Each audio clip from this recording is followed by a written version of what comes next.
Jadi ada dua hal Bu ya. Yang pertama, tidak boleh anak membenci orang tuanya, terutama ayahnya nih. Karena ada hadis yang sahih berbunyi, siapa yang membenci ayahnya dia telah kufur. Dia telah kufur, nggak boleh. Kalau misalnya ada seorang laki-laki zalim terhadap istrinya, ini contoh kasus saja ya. Zalim terhadap istrinya, nggak ada hubungannya antara kezaliman dia kepada istrinya dengan anaknya. Orang tuanya, ayahnya kafir. Apakah si anak membenci ayahnya? Nggak berbakti? Enggak. Tetap nggak boleh. Jadi bukan berarti perilaku salah seorang ayah kepada ibu si anak membuat si anak tidak bakti dengan ayahnya. Nggak boleh, nggak ada hubungannya itu. Sama sekali nggak ada hubungannya. Ini kan mungkin kemungkinan besar karena si ibu mungkin menceritakan hal-hal atau mungkin dia mendengar kan gitu.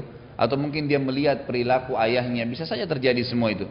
Tapi tetap tidak ada hubungannya antara itu dengan dia membatalkan kebaktiannya kepada orang tuanya, nggak boleh. Terutama ayahnya, masalahnya di sini berat sekali, gitu kan?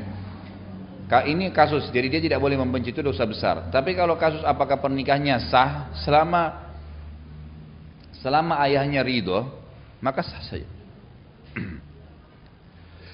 Alhamdulillah. Jadi nggak ada masalah terpaksa atau tidak, yang penting dia mau. Kalau dia mau nggak ada masalah, insya Allah masih sah saja, gitu kan? Yang jadi masalah kalau ayah bilang pokoknya saya nggak mau tanda tangan, saya nggak mau tahu.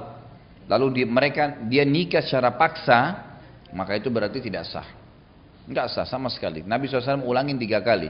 Siapapun wanita yang menikahkan dirinya tanpa izin walinya, maka nikahnya batal. Dia dianggap perzinahan, nggak boleh. Tapi kalau ayahnya masih menandatanganin, artinya ayahnya masih ya sudah deh, karena anak saya dia cuma tidak mau saja, sudah.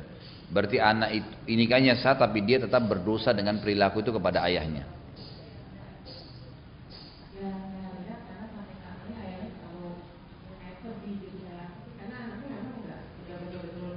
Ya udah itu dosa si anak pada ayahnya. Jadi makanya saya tadi jawab dari 2 sisi. Ini masalah dia benci, dia dosa besar, benci kepada ayah, bisa sampai pada tingkat kekufuran kalau dia biarkan. Kemudian di sini harus ada peran si ibu. Ya, kalau memang faktornya disebabkan karena si ibunya memang menceritakan yang tidak baik, itu harus dia bisa memperbaiki itu. Karena banyak orang begini ya, pada saat terjadi perceraian misalnya, maka dia menjadikan itu adalah ajang dendam sepanjang hidupnya. Kenapa harus begitu? Kan dalam Islam cerai itu solusi. Gitu kan? Itu kan solusi. Kalau seorang wanita terzalimi misalnya lalu dia cerai, ya sudahlah. Ya, intinya kan kita lepas, kan itu.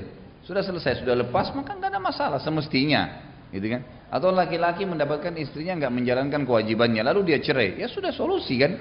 Jalan keluar, artinya dia keluar dari masalah itu. Tidak usah jadikan sebagai ajang dendam yang akhirnya menarik juga anak-anak kita untuk durhaka dengan pasangan kita dulunya. Ini nggak boleh, haram dalam Islam, dosa lain lagi itu, gitu kan?